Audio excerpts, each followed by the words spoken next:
Good morning. It is 8:24 a.m. on Sunday, December 2nd, 2018. I'm Christiana Ellis and I just got up. This is 5 more minutes. It's Colorado behind me.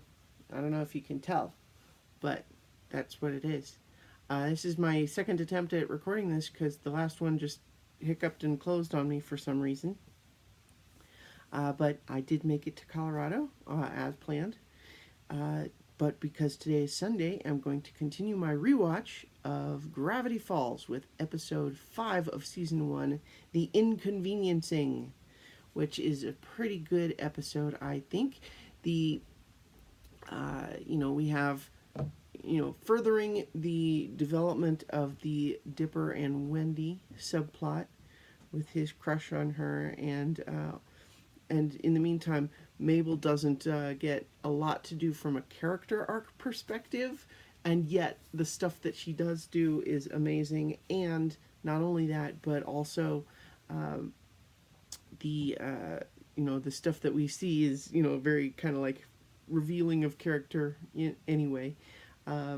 So basically, the plot of the episode is pretty straightforward. We learn about a little bit more about Wendy, who, we've known her so far as the employee who's kind of lazy, kind of just screws around, breaks up with a lot of guys, but teenager stuff.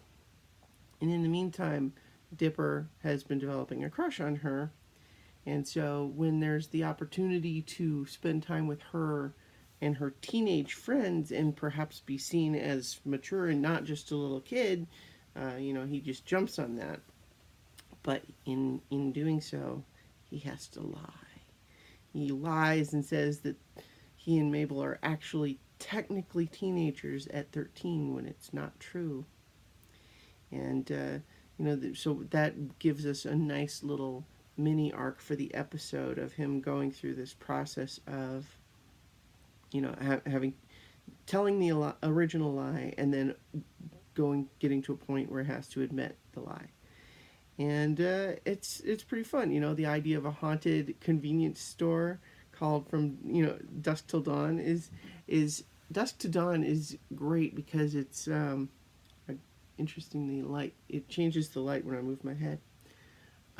Dusk to Dawn is a great name for a convenience store, especially a haunted one, because of course there's From Dusk to Dawn, that horror movie, and just sounds like a convenience store anyway. But it's it's a fun idea. And then of course, the haunting itself borrows a lot from some of the Nightmare on Elm Street movies, for example, and other just ghost movies, and Exorcist stuff, and it's it's good stuff. But I don't have the wiki in front of me the way I'm recording here, so it might I'm not maybe going to go through every single plot point as thoroughly as I have on some, but what we have to let me talk a little bit more, I guess, about the the arc that's introduced here, which is Dipper has a crush on Wendy. She gives him a lot of mixed signals, and that's largely probably because her own feelings are conflicted. Like she does like Dipper as a friend, but she sees him more as a kid, but you get the sense that it's like he does seem maybe like he's too young, but maybe if he weren't too young, it's hard to say. But in the meantime, she's also like her other boyfriend, the Dipper's rival here, and is Robbie, who's classic,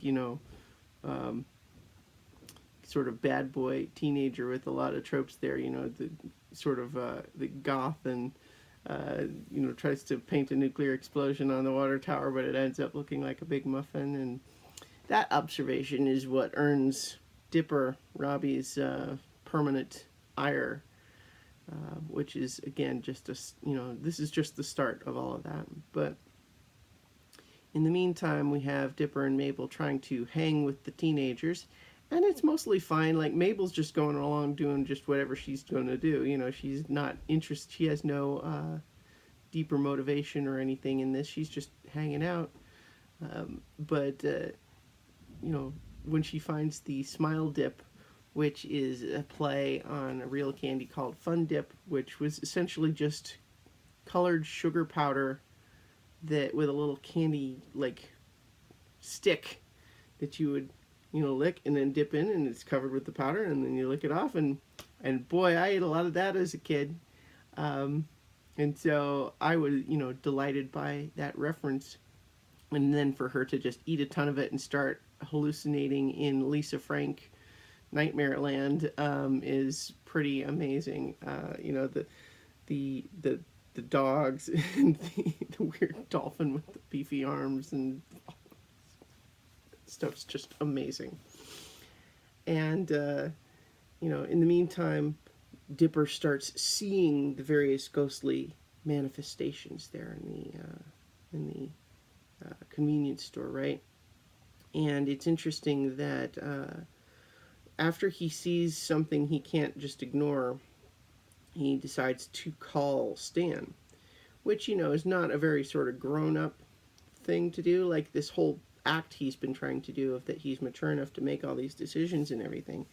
Um, you know, it's interesting because it displays kind of an actual maturity in the sense of recognizing I'm not sure this is something I'm capable of handling, and I can understand and recognize that and reach out for help. To be able to recognize that and make that decision is actual maturity as opposed to like bravado. But you know, he wouldn't see it that way because it seems like he's admitting he can't handle something uh, when he wants to be able to handle it. You know, he wants to be Dr. Funtimes, which is such a weird nickname, but whatever. But unfortunately, Dan, or not Dan, but Stan is distracted with a fun little microplot of he, hey kids, I lost the remote and I don't want to stand up, and ends up watching the black and white old timey boring lady movie channel and the Duchess Approves, which is such a great little parody of a movie that's, you know, like where the joke is going to be. It seems like the last thing that Stan would ever want to watch, and yet he gets way into it. That's fun. I love that.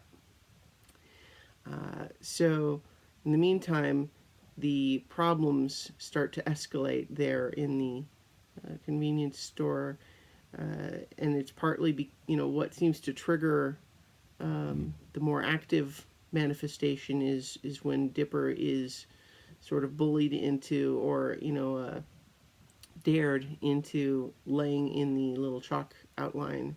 That's where everything kicks off, although we were given the impression it was going to eventually anyway. And so the, you know, we get the various like weird ironic, you know, punishments for these teenagers to doing their teenage things. Some of them seem more on point than others. The girl who's on her phone all the time getting stuck in the little security monitor. The kid playing Dancy Pants Revolution gets stuck in the game, and it's kind of a fun idea that in the game the arrows are like real physical things that like hit him, which is kind of fun. But then like two of the other kids, like it's like it's funny, but it's not like, doesn't seem tied to any type of behavior. But part of that's because those characters are not exactly well defined characters. But you know, one gets turned into a little hot dog on the grill, and another one's like stuck on the cereal box, and I feel like we don't ever actually see anything happen to Robbie, so that's a little strange. It feels like maybe something got left on the cutting room floor. But then yeah, like all the you know, Mabel gets possessed, Evil Dead style / Exorcist style, and you know, all the furniture goes up on the ceiling, and it's some pretty effective stuff actually. You know, at being a kid friendly / scary haunted house sort of vibe. But what you know, with Mabel's help, Dipper recognizes, hey, everyone seems to be getting punished for doing normal teenage things, and then he manages to suss out the reason for these ghosts, which is this kindly old couple that just really hate teenagers because teenagers were mean to them once and they were so scandalized that they died together.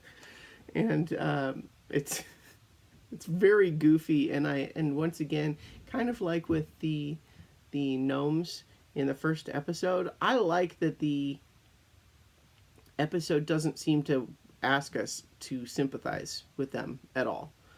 You know, Dipper does what he needs to do to calm them down, but it's not from this perspective that, oh, they're just a really kindly old couple that needs to be laid to rest. It's like, I'm going to do what it takes to save me and my friends. And unfortunately for Dipper, what that takes is being a cute little kid that this couple would like, and doing the lammy lammy dance where Wendy can see him. And it's a very silly and obnoxiously cute little thing that I can't help but feel like it's certainly reminiscent of things like, you know, in A Christmas Story where Ralphie has to wear the bunny suit and other things, you know, like that. But, you know, in doing all of that, he also has to admit in front of Wendy that he's only 12. And, you know, she agrees to keep his secret and all of that, and still likes him as a friend, but does she like him as the romantic way that he would prefer? Seems like maybe not yet. So, well, we'll see. And so it's tricky. And in the meantime, we have, you know, Mabel is recovered from her hallucinations, but is still sick. And it was fun that, like, on the way there, she crossed out "you stink" and wrote "you look nice today." It's like, this is going to blow someone's mind. And then when she's delirious and sick, she looks at it, it's like, what is this, some kind of... So it's kind of funny that she blew her own mind that way. But yeah, so, you know, it's a little bottle episode that nonetheless, like, doesn't deal very much with, like, the broader mystery story of the journals and all of that, but it's a nice, fun bottle episode there.